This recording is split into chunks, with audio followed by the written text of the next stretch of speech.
Hey, this is Tony with Overkill Auto again. So today we are working on this drop axle again.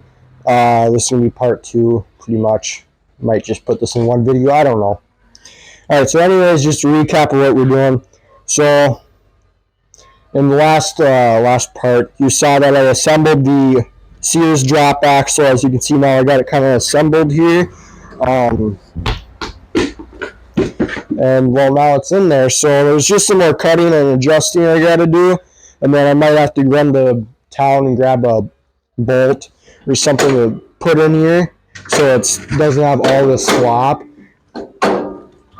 Actually, that's not too bad, but I'll still get something for that, and otherwise get some washers in there. I do have to cut this steering arm up to put it onto the steering shaft.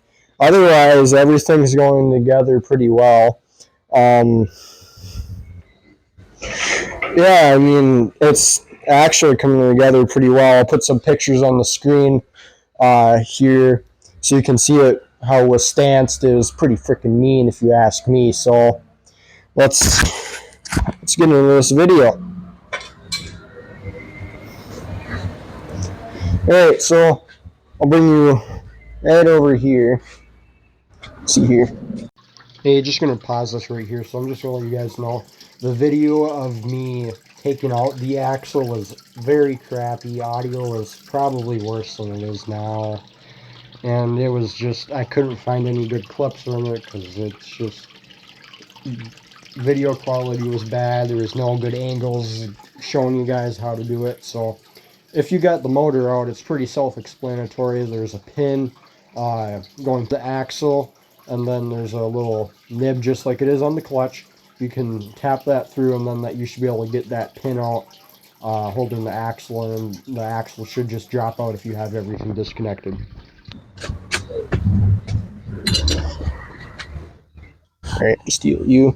Alright, so here's your your deck mounts, or maybe you want to put a snowblower on here, whatever you want, any Cub Cadet attachments, you know. So we got these mounting plates. I already started getting that one off, but these rub on this, so that doesn't let the axle like float all the way, and it could, potentially break that tie rod. You never know what could happen. You want to prevent everything bad from happening. So also, I completely forgot to explain how I made the drop axle, which I'll post here. Here it is. So this is going to be the axle I'm going to be swapping into my Cub Cadet 1200 pulling tractor. So as you can see here, so basically I'm just going to take everything off the Cub Cadet like stock. I'm just going to pop it in that axle there, and it's going to just completely go together onto that Sears axle I showed you. The stock axle yet in there, already did some modifications. Usually there'd be a little pin in there, just like this clutch pin here. You just take you can take a punch, which is usually smaller than the little nib that's in there. Punch it through with a hammer, and then there's a little knob in here. I'll punch that out in a second. When we get into that axle should drop down, but you also have to take off. I already loosened all this stuff. This is your tie rods and everything, steering arm, and that will drop out of there if I can get it. But I'll do that later. But so loosen everything, take your cotter pins out. Should be pretty easy. It's going to be way easier with a motor out of it. Otherwise, you'll have to go underneath and do everything. I recommend. All right, so I got my axle finished up here. So it turns out if you take one of these Sears axles, it is the exact same as the Cub Cadet axle. Like, all the stuff will come over. It'll, like the tie rods, you need some aligning. But these, if you take the bushings for the Cub Cadet axles, you pound those into there, pound one into this one. This will fit perfectly, doesn't wobble, and it works like a charm. So I'm hoping to get it on there so it's opposite. So I'm going to put this on there just like this, just how it's sitting, and I'm going to put the pin back in. I'm going to double check that fits. Otherwise, I'll have to use that bolt there, which was for this. Actually, I might do that since I had to cut to get that out in the first place, so I'm going to do that really quick. We're going to go ahead and cut this off at least, and then get that side the rest of the way off, and then I can begin cutting the steering arm because it's too long.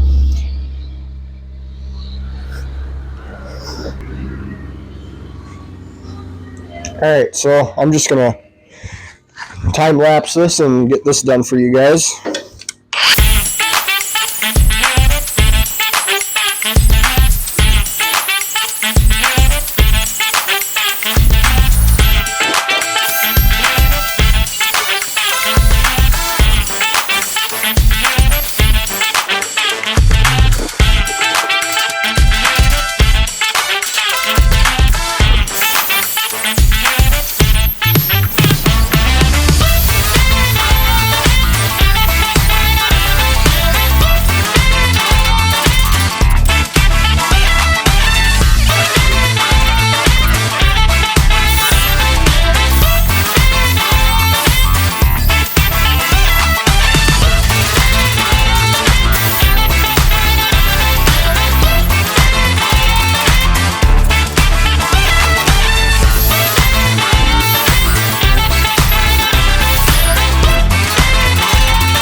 Went ahead and dropped that axle. I'm going to grab the phone really quick. Alright, so I'm back. Got off the phone with the customer. He's just getting an oil change scheduled. Let's see here. Ready to leave off. Alright, so I believe I was going to go see if we got any bolts for it. Otherwise, they're going to run to town and grab one. So I'm going to do that really quick. Alright, so got that drop axle finished up. So I used that bolt that was holding it in before. It has some slop in it. So I think I'm just going to leave it for now and either forget about it and have to fix it later when I'm actually pulling, probably even down in Iowa. So coming up later, you'll see I put everything on there and kind of got everything mocked up. Well, it just isn't really good, so I didn't ever end up going to town, like I said, to get a different bolt, so I'm going to have to go get a bolt for that. If I do get a bolt, I'll put in the comments here what size bolt it is and everything if you're using this, and then I'll probably end up cutting a spacer piece instead of using all those washers, and possibly even welding it to the axle so I can have that spacer and that kind of peace of mind that my axle's not just going to go, you know, all that kind of not fun stuff. So don't do what I did here. But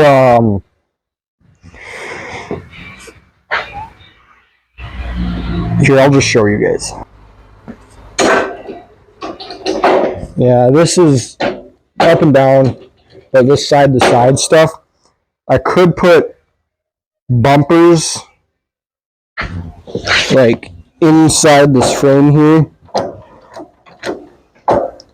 and then,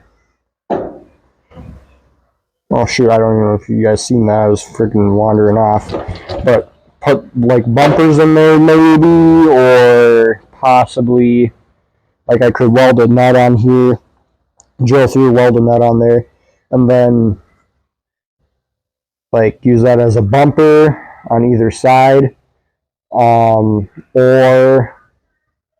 you know, like I said, leave it, then forget about it. So otherwise, that steering arm isn't hooked up, but it works. Steering's tits. So we're gonna see. I feel like this axle, this has some slop in it. I feel like, yeah, if you see, you can see I'm moving this and no movement at the wheel. So I can't quite find a nut for that, so I might have to go find one and steal it. Otherwise, alright, and so since I kind of forgot to put it all back together, I got the castle on there now, and I got the wheels back on it, so I figure I might as well just show you guys the mean stance it's got. This thing, it's dropped, and when I extend that little front piece there a little bit more, it's gonna be pretty mean looking. So of course you can't really picture it without the tins on it, but I'd say that's a good 3-4 inch drop. Of course the rear end stays the same, you don't do anything with the rear end, but that drop axle, it functions good somewhat. Okay, I'm gonna have to figure out why that's not working, but it turns that way and it turns not that way. So this is caused by that steering arm to be a little too long. It's not letting that, when it turns to the right, that steering arm pulls backwards, turning your tie rods to the right, making your wheels go to the right. So that steering arm is too long, so you're going to have to adjust it as much as you can, or you're going to end up having to cut it. So go ahead and play around with that. I'm going to do that. I'll throw that in the next build video too. I'll label that steering arm for CUB Cadet, whatever, something. Guys, I'm gonna just leave it like that for now. But otherwise, like I said, that's pretty much it. That's all that's to it. Make sure you guys like this video. Hit that subscribe button if you're interested in seeing more garden tractor pulling projects, tutorials and DIY for your garden tractor pulling, and Max's videos on his Impala, as well as some projects we'll have coming up and some video ideas. It's Tony from Overkill Auto. I'll see you in the next video.